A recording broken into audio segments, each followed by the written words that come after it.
آج ہم جس ملک میں رہتے ہیں اس ملک کا نام ہندوستان ہے۔ دوستو، ہندوستان میں مسلمانوں کے ہونے کا ثبوت تو حضور اکرم صلی اللہ تعالیٰ علیہ وسلم کے دور میں بھی ملتا ہے، لیکن اگر آپ اتہاس کی کتابوں میں اس بات کو ڈھونڈنے کی کوشش کریں گے کہ آخر مسلمان اپنی شان و شوکت کے ساتھ کب داخل ہوئے، تو آپ کو سب سے پہلا نام محمد بن قاسم کا ملے گا، کیونکہ محمد بن قاسم ہی اپنے فوج کے ساتھ داخل ہونے والا ہندوستان میں پہلا مسلم انسان تھا۔ محمد بن قاسم نے صرف 17 سال کی عمر میں ہندوستان کی سرزمین پر اسلام کا پرچم لہرایا تھا، اور محمد بن قاسم ہی وہ انسان تھا جس نے ہندوستان کے لوگوں سے اسلام کا پریچے کرایا تھا، یعنی ہندوستان کے لوگوں کو بتایا تھا کہ اسلام بھی ایک دھرم ہے۔ اس سے پہلے ہندوستان کے لوگ اس دھرم سے زیادہ واقف نہیں ہوا کرتے تھے۔ لہٰذا آج کی اس ویڈیو میں ہم جانیں گے کہ آخر محمد بن قاسم کون تھے، اور آخر کیا وجہ تھی کہ اتنے کم عمر کے یودھا کو ہندوستان کی سرزمین پر حملہ کرنا پڑا۔ اس کے ساتھ ساتھ آپ کو یہ بھی بتائیں گے کہ انہوں نے ہندوستان پر جیت حاصل کرنے کے بعد اپنی باقی زندگی کیسے گزاری، اور ان کی موت سے ریلیٹڈ بھی کچھ ایسی دلچسپ باتیں آپ کو آج کی اس ویڈیو میں ہم بتانے والے ہیں جو یقیناً آپ کو حیران کر دیں گی۔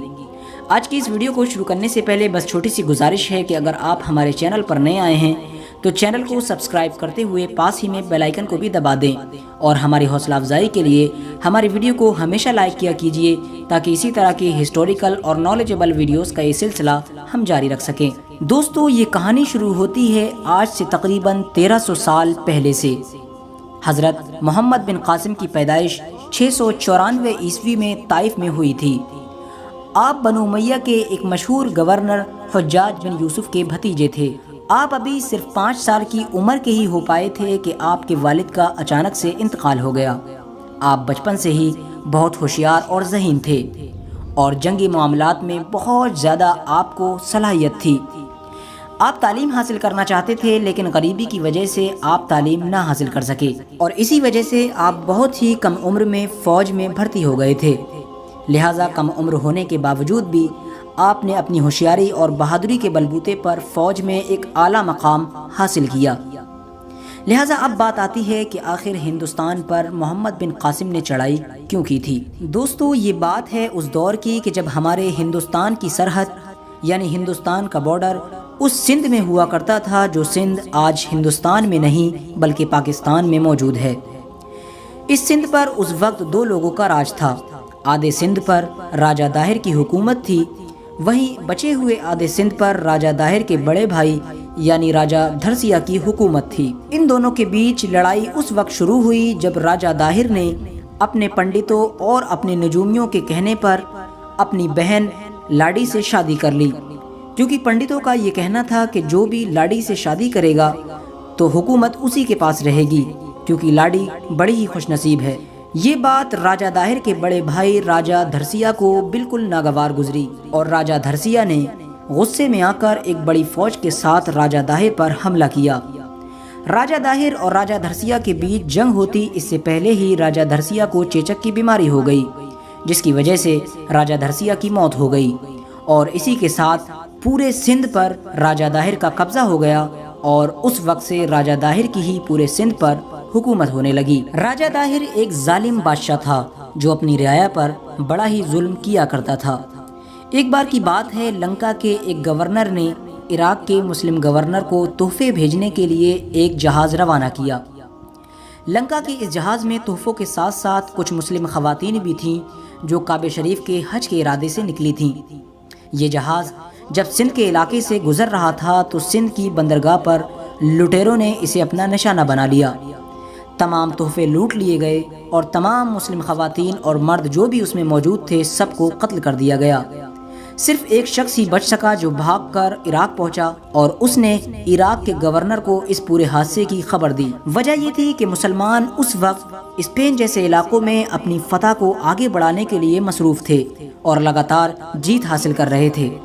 اسی لیے عراق کے گورنر یعنی حجاج بن یوسف نے اس پورے حادثے کو خط کے ذریعے سے نپٹانا ہی بہتر سمجھا، اور اس نے سندھ کے راجہ یعنی راجہ داہر کو ایک خط لکھا، اور اس خط میں حجاج بن یوسف نے یہ لکھا کہ ہمیں جتنا بھی نقصان ہوا ہے اس کی آپ بھرپائی کریں، اور ان ڈاکوؤں سے بدلہ لیں کہ جنہوں نے ہمیں نقصان پہنچایا ہے۔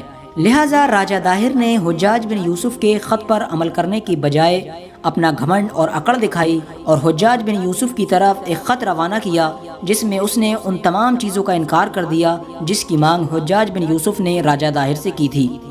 جب حجاج بن یوسف کے پاس وہ خط پہنچا تو حجاج بن یوسف غصے سے پاگل ہو گیا اور اس نے فوراً جنگ کرنے کا اعلان کر دیا۔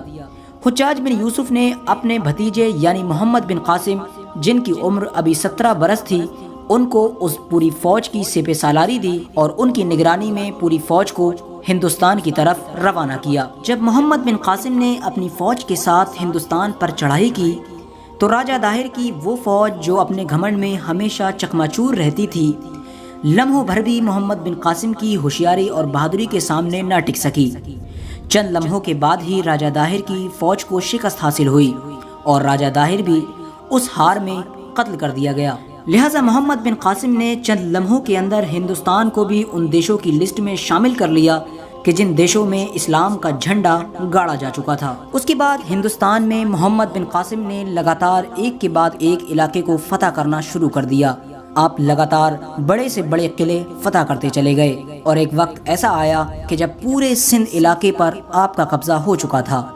آپ تقریباً سندھ میں 4 سال رکے اور ان 4 سالوں میں آپ نے حکومت کا ایک ایسا نظام تیار کیا جو آج سے پہلے کے لوگوں نے کبھی نہیں دیکھا تھا۔ آپ لوگوں کے درمیان بہت زیادہ مشہور ہو گئے تھے۔ مسلم غیر مسلم ہر بندہ آپ کو بہت عزت دیا کرتا تھا کیونکہ محمد بن قاسم کے بارے میں یہ مشہور تھا کہ آپ کا اخلاق حد سے زیادہ اچھا تھا۔ آپ جس سے بھی ایک بار ملتے تھے وہ آپ کا دیوانہ ہو جاتا تھا۔ آپ امیر غریب ہر ایک سے برابری کے ساتھ ملا کرتے تھے۔ جس دن محمد بن قاسم نے سندھ پر پہلی بار فتح حاصل کی اس سے اگلے دن ہی محمد بن قاسم نے یہ اعلان کروا دیا تھا کہ جو شخص بھی اپنے مذہب پر قائم رہنا چاہتا ہے اس کو اپنے مذہب کے طور طریقے اپنانے کی پوری آزادی ہوگی، لہٰذا کسی طرح کی بھی کوئی پابندی نہیں کی جائے گی۔ اب بات آتی ہے محمد بن قاسم کی وفات کے بارے میں کہ آخر آپ کی وفات کیسے ہوئی۔ ناظرین گرامی، یقیناً آپ کو جان کر یہ حیرانی ہوگی لیکن یہ سچائی ہے کہ جس شخص نے اتنی کم عمر میں اتنا بڑا کارنامہ انجام دیا یعنی سندھ کو فتح کیا، وہ شخص صرف اور صرف 20 سال کی عمر میں ہی اپنی موت سے ہار گیا تھا۔ یعنی محمد بن قاسم کا انتقال صرف 20 سال کی عمر میں ہی ہو گیا تھا۔ ہاں، یہ سچائی ہے کہ آپ کسی بھی میدان جنگ میں شہید نہیں ہوئے تھے، بلکہ آپ کی موت کے بارے میں اتہاسکاروں نے الگ الگ باتیں لکھی ہیں، لیکن تمام اتہاسکار یعنی تمام مورخین ایک بات پر متفق ہیں کہ آپ کو قتل کرنے والا کوئی دشمن نہیں بلکہ خود مسلمانوں کا حکمران تھا۔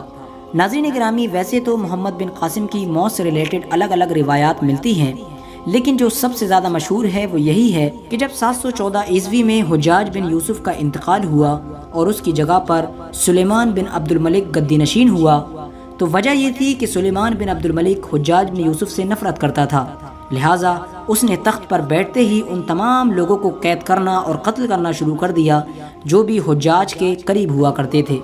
لہٰذا وجہ یہی تھی کہ محمد بن قاسم بھی حجاج بن یوسف کے قریبی تھے کیونکہ وہ رشتہ داری میں بھی آپ کے بھتیجے لگا کرتے تھے اور ساتھ ہی ساتھ وہ حجاج بن یوسف کے داماد بھی تھے۔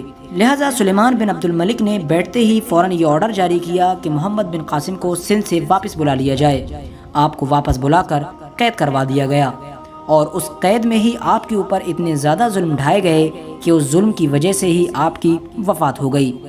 لہٰذا اتنی کم عمر میں وفات پانے والا انسان بھی آج ہندوستان اور پاکستان کے مسلمانوں کی نظر میں ایک ہیرو سے کم نہیں ہے۔ آج کی اپنی ویڈیو کا ہم یہیں پر اختتام کرتے ہیں۔ ویڈیو پسند آنے کی صورت میں ویڈیو کو لائک کریں اور اپنے دوستوں احباب رشتہ داروں کے ساتھ ضرور شیئر کریں۔ السلام علیکم ورحمۃ اللہ وبرکاتہ۔ اللہ حافظ۔